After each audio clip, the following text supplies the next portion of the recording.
Olá, pessoal. Vamos continuar a leitura do livro O Obreiro Aprovado, o Ministério do Servo Bom e Fiel, do nosso irmão Bray, publicada pela editora Vida Cristã. Estamos no capítulo 4, que vai falar sobre como fazer discípulos. E diz o seguinte: Não há método perfeito de evangelização. Não há segredos para o crescimento da igreja. Há somente o imperativo de fazer discípulos. Jesus praticou e ordenou fazer discípulos. A igreja moderna teima em seguir modelos religiosos e não o método do Senhor. A necessidade de lealdade total a Jesus em todos os aspectos de vida, na fé, na dedicação e no fazer discípulos. Não fazer discípulos acaba sendo traição do Mestre. Falar em nome dele, mas não fazer o que ele quer, e não fazer o que ele quer. Jesus nos perguntaria, abre aspas, por que me chamais Senhor, Senhor, e não fazeis o que vos mando? Fecha aspas. Lucas 6:46. Subtítulo: Jesus fez discípulos por meio de contato pessoal e ensino. Estava sempre chamando os homens a ele, e estava sempre pregando o reino de Deus. Muitas muitas vezes chamava seus discípulos para esclarecer o que tinha pregado às multidões. O método de Jesus era o ensino pessoal e persistente das pessoas ao seu redor. Por meio deste processo, seus discípulos estavam habilitados a seguir, aprender, imitar e transmitir a vida e mensagem do Senhor. Como é que Jesus fez discípulos? 1. Ele chamou os seguidores. Chamou-os a ele mesmo, a uma vida transformada de sacrifício e serviço. Dessa forma, homens eram o método de Jesus. 2. Manteve comunhão com eles. Centrou seu ministério em pessoas e teve contato em situações variadas: ensino, viagens, refeições, perseguições, etc. A simplicidade do trabalho de Jesus era marcante, valorizou o contato pessoal. 3. Desafiou a uma vida consagrada a Deus. Levou seus discípulos a um novo plano de vida. Exigiu obediência e prometeu nova vida. 4. Determinou o ritmo de vida e trabalho. O exemplo de Jesus era para ser observado e copiado. Sua pessoa e motivação espiritual eram compartilhadas continuamente. Deu de si mesmo aos seguidores e esperou o mesmo deles. 5. Mostrou-lhe como o deviam viver. Mostrou suas emoções, suas aspirações e suas reações a toda e qualquer circunstância. Seu exemplo demonstrou como viver e sua explicação deu razão a tal vida. 6. Corrigiu as falhas e incentivou os acertos dos discípulos. Seu amor era tão grande que falava a verdade mesmo sendo uma reprovação. Apontava sempre ao Pai e à disciplina espiritual. 7. Treinou os discípulos a fazer outros discípulos. Mostrou como evangelizar e os mandou de dois em dois para trabalhar e depois relatar o que fizeram. Quando Jesus subiu ao céu, seus seguidores estavam preparados para continuar sua obra. Com o poder do Espírito Santo, tiveram êxito. Subtítulo: Os discípulos de Jesus fizeram milhares de outros discípulos pelo mesmo método: contato pessoal e ensino. O livro de Atos é um testemunho eloquente da continuação da missão de Jesus. Não houve outro programa nem outra mensagem. A proclamação era sempre Jesus como Senhor e os convertidos. seus discípulos. No ato, no livro de Atos, o tema da pregação e ensino era único: Jesus. Não nos surpreende que os convertidos eram discípulos de Cristo, quando a mensagem dele era a única pregada. É só lembrar um pouco. No dia de Pentecostes, Pedro concluiu que Deus fez Jesus Senhor e Cristo. O ponto alto do sermão de Estevão era a vida do justo. Filipe, com o etíope, anunciou-lhe Jesus. Pedro pregou a Cornélio que Jesus é o Senhor de todos. Paulo proclamou na sinagoga de Antioquia da Pisídia que o Salvador é Jesus. Paulo e Silas disseram ao carcereiro: crê no Senhor Jesus? A mensagem de Paulo em Corinto era: o Cristo é Jesus. A questão central era o relacionamento pessoal com Jesus. Não era qual a igreja certa ou que estilo de louvor seria mais adequado. A chamada era uma só: ser discípulo do Mestre. Com grandeza, com grande clareza, observava-se todo este processo na narrativa do início da igreja em Antioquia da Síria, em Atos 11, 19 a 26.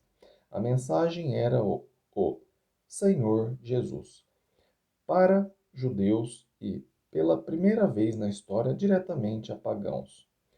Com Jesus, cumprindo sua promessa de estar presente, muitos, entre aspas, se converteram ao Senhor, fecha aspas, e não a um movimento religioso.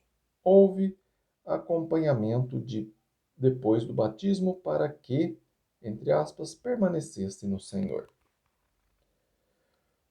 Com mais e mais discípulos feitos, a conclusão óbvia era que estes eram de Cristo ou cristão. Em Antioquia foram os discípulos pela primeira vez chamados cristãos. Hoje, os discípulos serão tão parecidos com Cristo que também serão chamados cristãos, não como título, mas como descrição. Na atualidade, é preciso pregar a mesma e única mensagem: Jesus. Pregar ideias e doutrinas fará homens religiosos, porém, pregar Cristo fará discípulos. Com tantas mensagens e métodos, a ausência de discípulos de Cristo não deve surpreender. Contudo, a pregação de Jesus dará seguidores dele. Abre aspas, aquilo que o homem semear, isso também ceifará. Fecha aspas. Subtítulo: O método de Jesus é perfeitamente esboçado em Mateus 28, 19 a 20. É ensinar até o ponto da decisão de seguir consciente o Senhor, imergir sob autoridade divina o convertido em união com Cristo, e depois do batismo manter contato permanente até o novo discípulo estar em condição de sobreviver espiritualmente e fazer outros discípulos. O segredo é o ensino e contato pessoal. Qualquer estilo de ensino é possível se o alvo for claro: fazer discípulos de Cristo. Não é preciso esperar um programa especial da igreja. É só começar a interagir e ensinar.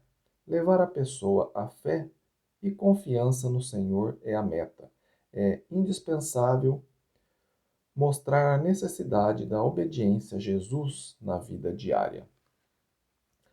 A decisão de ser batizado deve ser prova do entendimento e dedicação do convertido. O custo de seguir Jesus precisa ser esclarecido. O batismo inicia a nova vida. Nunca se deve pensar que é o fim, o alvo em si. A nova vida no Senhor precisa ser ensinada e acompanhada. Assim Como não se pode largar o recém-nascido, não é possível deixar o recém-batizado sozinho. Ele precisa de mais estudo, de respostas às dúvidas e principalmente de incentivo para pôr em prática o que está aprendendo. Oração, louvor, ética e família são algumas das muitas áreas que exigem atenção. Durante e depois do processo de fazer discípulo, é possível avaliar o que acontece e aconteceu com os seguidores. Dois pontos. Objetivo: está seguindo a Jesus e somente a Ele? Propósito: está trabalhando espiritualmente? Custo: está deixando tudo para ser discípulo? Resultado: está produzindo fruto para Cristo? Qualquer resposta negativa é sinal de alerta. Há necessidade de mais ensino e consequente arrependimento do novo discípulo antes que se afaste do Senhor Jesus. A promessa de Jesus, abre aspas, estou convosco todos os dias, fecha aspas, anima e garante o sucesso final. Ele deseja ser discípulos, ele deseja ver discípulos feitos e providencia todos os recursos necessários.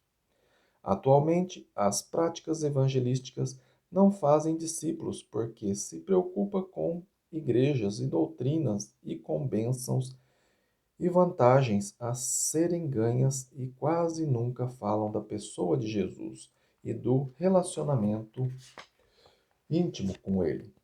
Leva-se também o candidato ao batismo, como se esse fosse o alvo principal, e é esquecido o acompanhamento depois dele. Ser membro da igreja se torna o destino do batismo. Para piorar o quadro, a vida congregacional que se assemelha a igrejas humanas e preza tradições humanas como se fosse de Deus, desfaz muitas vezes o fazer de discípulos. Palavras, atitudes e exemplos de desleixo tiram rapidamente a urgência de obedecer a Cristo. Conversas mundanas e metas materialistas sufocam logo o fogo do Espírito. Para reagir, os discípulos individuais e congregações inteiras precisam ter como prioridade o fazer de discípulos. Assim, os esforços de uns serão complementados pelo amor e zelo de outros. Subtítulo: O ambiente congregacional promove e nutre a ação individual de fazer discípulos. A igreja é o corpo de Cristo e cada membro do corpo tem sua função. Ou seja, se faltar qualquer recurso espiritual no fazer discípulo, isso será mais que compensado pela irmandade. A igreja segue seu alvo de fazer discípulos, como santa obstinação. Não deixa nada afastá-la da comissão dada por Jesus. Todos os seus trabalhos e todas as suas atitudes contribuem para a tarefa maior.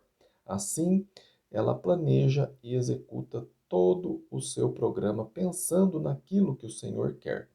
Rejeita alvos e meios puramente humanos. Resiste com tenacidade às tradições religiosas e o que todas as igrejas fazem. Desta forma, cada novo discípulo percebe múltiplos incentivos para ser e fazer discípulos. Mesmo que haja oposição e perseguição no mundo, no corpo de Cristo o desafio é fazer o máximo para o Senhor. Seus novos irmãos estão todos seguindo com fidelidade e alegria ao Senhor. Ele sabe que o seu propósito Ele sabe que os seus próprios contatos pessoais serão bem recebidos. Infelizmente, em termos modernos, muitas vezes é o oposto que se vê. O discípulo novo com, desaprende com a congregação o que aprendeu de Jesus. aprende a perder cultos, a somente assistir em vez de participar e a não levar a sério seu compromisso espiritual. Somente se fala de igreja e quase nunca de Jesus em termos pessoais. O bem inicial se perde em indiferença. Decididamente, o fazer discípulo é obra de todos os discípulos e não somente daquele em contato inicial.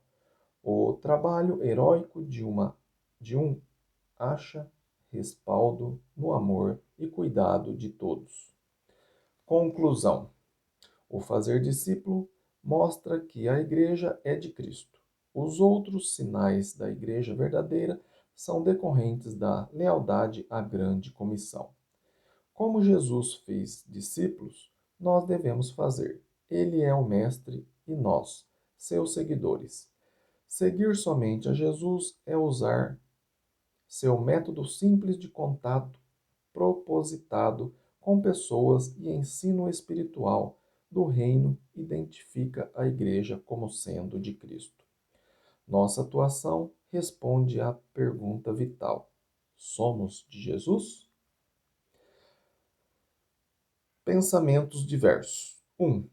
O contato inicial para fazer discípulos exige que se levante os olhos com com o Jesus disse em João 4,35, para ver os candidatos ao redor. 2. A porta estreita é problema que vira benefício. Quando se entende que é difícil seguir Jesus, há mais valorização do caminho certo. 3. Na igreja há mais membros que discípulos, se for uma igreja humana. Na igreja verdadeira, tal tendência não pode existir. 4. A persistência em fazer discípulos deve ser tomada, mas não boba. Uma pessoa vale mais que o mundo inteiro, mas não é para dar pérolas aos porcos. 5. Hoje em dia seria difícil deixar o jovem rico ir embora, pois seria um excelente membro da igreja. Jesus não correu atrás dele porque recusou ser discípulo de Cristo. 6. Fazer discípulos traz crescimento espiritual. Cada vez que alguém ensina a verdade, afirma sua fé. 7. Para ser, para ver o crescimento da igreja, não é preciso fazer mais, nem tentar mais. É somente seguir Jesus, fazer certo. 8. Um discípulo que não faz discípulos tem seus olhos fechados. Abre parênteses. Exemplo, professor da escola dominical que somente dá aula. Fecha parênteses. 9 e último. O que identifica a igreja não é a placa com o nome da igreja, é o fazer discípulo. Uma observação que ele pôs aqui embaixo. Observação. Neste estudo não se usa os termos discipular e discipulado, por não serem bíblicos e por serem associados a movimentos que empregam pressão humana para conseguir seus fins. Obrigado por acompanhar a leitura. Depois a gente vai para o capítulo 5, que vai falar o obreiro e sua família. Se você está gostando desse assunto, o obreiro aprovado, o ministério do servo bom e fiel, compartilhe esse vídeo para que mais pessoas possam ser um discípulo fiel, verdadeiro de Jesus, tá bem? Se você quiser um ensino também, escreva, tá aí na descrição do vídeo, o meu e-mail, ronaldozm@gmail.com. A gente pode marcar um estudo pessoal ou pelo WhatsApp, tá bem? Fiquem com Deus e até o próximo vídeo. Amém?